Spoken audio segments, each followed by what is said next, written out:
Halo, Assalamualaikum warahmatullahi wabarakatuh. Ketemu lagi dengan saya di channel Den Aswin, ulasan materi produk kreatif dan kewirausahaan. Terima kasih masih memiliki perhatian di channel saya. Kali inilah kita akan membahas praktikum untuk kelas 3 yang akan datang, yaitu praktek membuat desain bisnis. Nah, di sini fokusnya adalah membuat yang namanya format bisnis model kanvas. Sebelum kalian membuat itu, terlebih dahulu kita baca suratul Fatihah. Semoga kegiatan pada kali ini itu berjalan dengan lancar. Al-Fatihah. Oke, sebelum masuk ke materinya, saya jelaskan terlebih dahulu tentang bisnis model kanvas. Di dalam bisnis model kanvas itu ada beberapa hal yang sekiranya akan nanti saya sampaikan. Yang pertama itu adalah pengertian bisnis model kanvas itu, kemudian elemen penting dalam bisnis model kanvas, cara membuat bisnis model kanvas, kemudian dan manfaatnya. Nah, sebelum masuk ke situ, saya beri pemaparan dulu tentang bisnis model kanvas. Bisnis model kanvas itu diyakini sebagai praktek model bisnis yang lebih sistematis karena karakteristiknya mampu menyentuh elemen bisnis. Cara ini kerap dilakukan oleh perusahaan rintisan atau startup baru dalam menjalankan skema usahanya di masa yang akan datang. Namun, sebelum membahas lengkap apa itu bisnis model kanvas, sebaiknya kita terlebih dahulu mengapa perusahaan membutuhkan model bisnis seperti ini. Perusahaan perlu acuan dan pakem untuk mengembangkan usahanya, maka diperlukan sebuah model bisnis yang mampu memetakan berbagai aspek usaha dijalankannya, termasuk target pasar, target berkelanjutan, sampai perhitungan mengenai keuntungan. Maka hadirlah bisnis model kanvas ini yang diciptakan oleh yang namanya Alexander Osterwalder. Ini tahun 2010, seorang wirausahawan sekaligus konsultan bisnis asal Swiss. Selain memikirkan bagaimana menjalankan usaha kamu dengan model kanvas, nah, jangan lupa juga memanfaatkan asuransi jiwa. Banyak manfaat yang diberikan, yang termasuk oleh asuransi jiwa bagi pemegang polis. Termasuk adalah perusahaan asuransi jiwa yang dirinya maupun karyawannya. Nah, di sini tujuan dari penerapan model ini adalah konsep bisnis disusun mudah dipahami oleh semua pihak. Bisnis model kanvas itu disingkat juga dengan BMC. BMC itu berusaha menggambarkan, menjabarkan, dan merevisi model bisnis sebelumnya menjadi bisnis baru yang memberikan kinerja yang lebih optimal. BMC biasa digunakan oleh perusahaan startup yang sedang merintis usahanya untuk memetakan banyak hal terkait target jangka pendek dan jangka yang akan panjang bagi mereka. Pengertian dari bisnis model kanvas seperti yang sudah saya singgung di atas. Bisnis model kanvas terdiri adalah sebuah kerangka kerja berbentuk visual yang khusus dibuat untuk menggambarkan sebuah proses usaha, umumnya digunakan pada lini usaha perusahaan rintisan atau startup. Di dalam bisnis model kanvas itu ada 9 elemen yang sangat penting. Yang pertama adalah customer segment, yang kedua adalah value proposition, yang ketiga adalah channel, yang keempat adalah customer relationship, yang kelima adalah review sim, yang keenam adalah key resource, yang ketujuh adalah key activity, yang kedelapan adalah key partner, yang kesembilan adalah cost struktur. Kita ulas satu-satu, mulai dari yang pertama dulu adalah customer segment. Nah, di dalam customer segment menentukan siapa target konsumen yang akan disasar. Ya, pada elemen ini kamu bisa menjabarkan segmen pasar yang akan menjadi fokus perusahaan. Misalnya kamu bisa melihat dari tingkat ekonominya, kondisi sosial, usia, ataupun perilaku khusus yang mempengaruhinya. Kita ulas yang kedua, yaitu value proposition. Gampangnya, poin ini menggambarkan apa kelebihan produk yang kamu tawarkan. Kira-kira apa saja manfaat yang bisa didapatkan oleh konsumen bila mereka memilih produk kita atau jasa yang kita tawarkan. Poin ini juga akan menuntut kreativitas dari si pengusaha untuk menghasilkan sebuah inovasi, karena tentu harus ada nilai yang ditonjolkan dari produk serupa dari pesaing. Ya, persaingan gitu maksudnya. Yang ketiga, channel-channel di sini adalah metode penjualannya dan cara untuk menyajikan produk pada konsumen. Nah, saya jelaskan lebih lanjut. Secara umum, channel bisa dibagi menjadi dua metode, yaitu secara langsung dan tidak langsung. Secara langsung bisa dibaca sendiri, itu adalah perusahaan menjual produk secara langsung kepada pelanggan. Yang tidak langsung, nah, di sini ada yang melalui yang namanya perantara, bisa titip ke retail-retail yang bekerja sama dengan e-commerce seperti Shopee, Bukalapak, Tokopedia, dan lain-lain. Berikutnya adalah customer relationship. Sesuai namanya, hubungan dengan konsumen.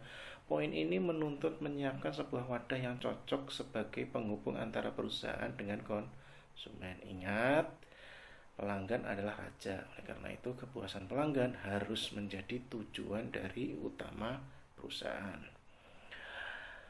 Kemudian yang kelima adalah revenue stream, adalah secara harfiah berarti aliran pendapatan. Maksudnya adalah perusahaan harus punya aliran uang yang masuk yang jelas. Misalnya sebuah perusahaan produsen makanan atau produsen pakaian, maka aliran pendapatannya berasal dari hasil penjualan kepada konsumen. Penjualan juga dilakukan pun bisa secara langsung dan tidak langsung. Yang keenam adalah key activity. Bagian ini menuntut perusahaan mampu mempunyai strategi pengembangan bisnis yang jelas demi mendapatkan keuntungan. Beberapa strategi yang diambil adalah mengoptimalkan sumber daya manusia, mengurangi resiko bisnis, dan memperluas pemasaran produk. Yang ketujuh adalah key resource. Sebelum membangun usaha, kamu harus memastikan memiliki sumber daya kunci alias key resource. Sumber daya ini merupakan modal wajib bagi operasional dari perusahaan agar bisa berjalan dan target pendapatan bisa diraih. Nah, dibagi menjadi beberapa. Yang pertama adalah aset fisik seperti bangunan, kantor, kendaraan, mesin. Yang kedua adalah hak kekayaan intelektual seperti merek, hak cipta, paten, data konsumen, dan sebagainya. Yang ketiga adalah tenaga kerja. Yang keempat adalah keuangan, yaitu sumber pembiayaan dan aset keuangan seperti obligasi, saham, dan lain-lain. Kita lanjut yang berikutnya. Yang kedelapan adalah key partnership. Ya, di sini adalah partner. Partner itu adalah mitra bisnis yang akan digandeng. Nah, sebelum memutuskan, pastikan mitra bisnis utama ini mendukung kinerja perusahaan dan membawa keuntungan, bukan malah merugi. Lanjut ke cost struktur. Pada poin ini kamu harus bisa merinci biaya-biaya yang diperlukan atau dikeluarkan perusahaan agar kayak aktivitasnya bisa berjalan demi menghasilkan value proposition. Struktur biaya itu dibagi menjadi beberapa. Ada biaya investasi, kemudian ada biaya variabel operasional, ada biaya tetap. Nah, di sini ada penjelasan masing-masing, bisa kalian baca. Kemudian yang berikutnya adalah dari ke-9 elemen itu, yang di atas dibagi menjadi 3 kategori. Ada desirability, feasibility, dan viability. Nah, yang pertama itu di desirability itu definisi keinginan atau dari founder atau startup. Ini founder ini adalah pemilik. Ada customer relationship, value proposition, dan customer segment. Kalau feasibility itu elemen yang menyangkut dukungan yang bisa merealisasikan keinginan di poin yang pertama. Yang ketiga itu adalah viability, itu adalah elemen tentang ketahanan bisnis yang terdiri dari cost struktur dan revenue stream. Berikutnya adalah cara membuat bisnis canvas. Misalnya gini, kamu ingin menjajal sebuah bisnis kuliner. Nah, dengan produk berupa masakan Minang lah, misalkan yang siap saji. Tentu rendang beku atau rendang vakum yang bisa dikirim ke luar kota. Nah, isi setiap elemen yang ada kita bedah satu-satu, mulai dari customer segmennya adalah Bisnis kuliner rendang ini menyasar ibu rumah tangga yang memiliki waktu yang sangat sedikit di dapur. Ini biasanya adalah para wanita karier yang menghindari kerumitan dalam memasak. Kemudian value-nya, proportionnya adalah konsumen bisa mendapatkan rendang sapi dengan rasa otentik Minang karena yang memasang merupakan orang Padang asli atau yang masak ya, ini bukan memasang. Selain itu, konsumen juga bisa hemat waktu dalam menyiapkan masakan. Channelnya itu adalah produk bisa dijual kepada konsumen melalui online atau langsung ke reseller ke tempat. Kemudian kayak activity adalah pembelian bahan baku berupa daging, sapi, dan bumbu. Kegiatan produksi rendang, promosi rendang secara online, pengiriman produk kepada konsumen, dan upaya peningkatan kualitas produk. Kayak resource-nya ini adalah hak paten. Nah, ini kaitannya adalah tentang hak paten rendang yang akan diproduksi. Misalnya adalah karyawan 10 orang. Kemudian resource-nya berupa modal awal sebesar 20 juta. Partner di sini, kemudian key partnership-nya adalah pemasok daging, kurir logistik untuk mengantarkan pesanan kepada konsumen atau mitra bisnis sebagai penyedia modal. Kemudian cost strukturnya adalah biaya investasi berupa penyediaan alat masak, biaya produksi berupa belanja bahan baku harian, biaya tetap seperti biaya listrik, gas, dan sebagainya, sampai dengan biaya gaji pegawai per bulannya. Kemudian bentuknya, formatnya itu adalah seperti ini. Kalian nanti itu harus membuat kotak-kotak seperti ini. Nah, saya contohkan ini adalah dalam bentuk kosongan. Kemudian berikutnya ini adalah ya, model kanvas Kilix, ini adalah getuk. Nah, ini bisa dilihat, diamati. Nah, kemudian ini saya contohkan lagi dari keripik salak. Ini yang sudah saya buat. Nah, kalian bisa amati. Dan bisa mungkin di screenshot atau apa. Kemudian manfaatnya. Nah, manfaat membuat bisnis model kanvas itu adalah meminimalisir kesalahan dalam menjalankan bisnis. Kemudian meningkatkan fokus pasar bisnis. Berikutnya adalah mengurangi waktu yang dibutuhkan untuk memulai usaha.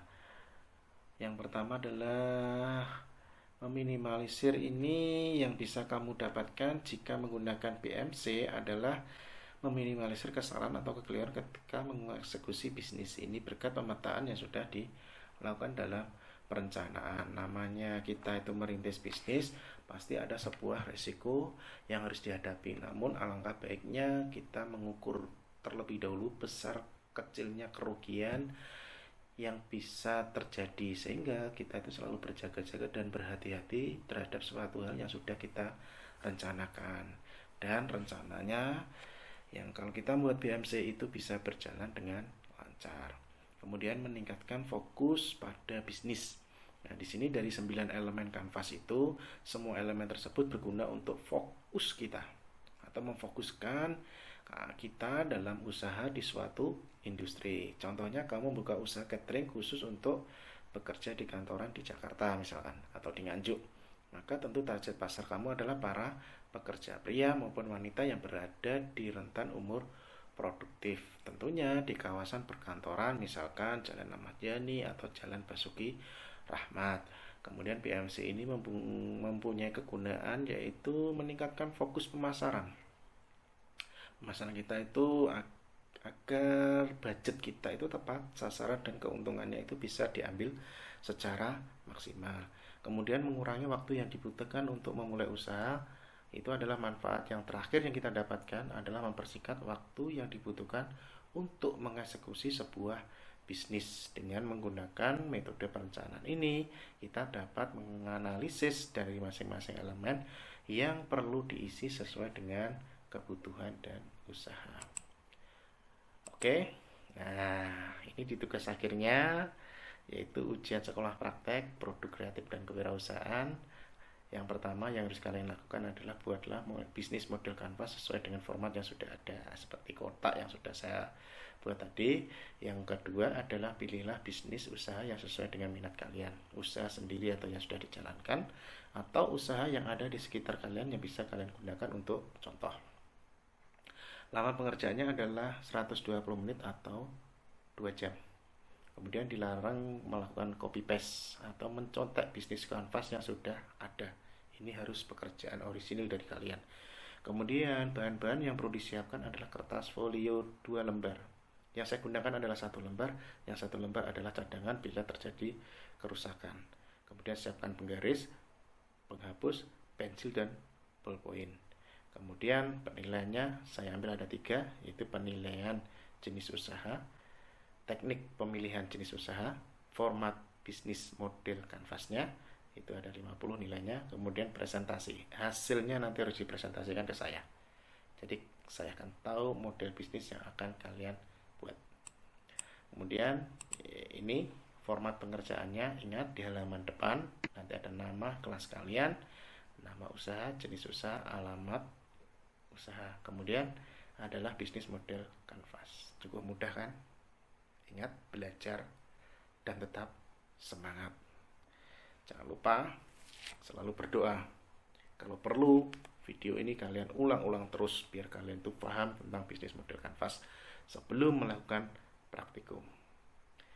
Terima kasih. Saya akhiri. Sebelum saya akhiri, jangan lupa like, komen, dan aktifkan loncengnya. Yang terakhir adalah di subscribe. Terima kasih. Saya akhiri. Allahumma fiqh ila qawmi thariq. Wassalamualaikum warahmatullahi wabarakatuh. Dadah.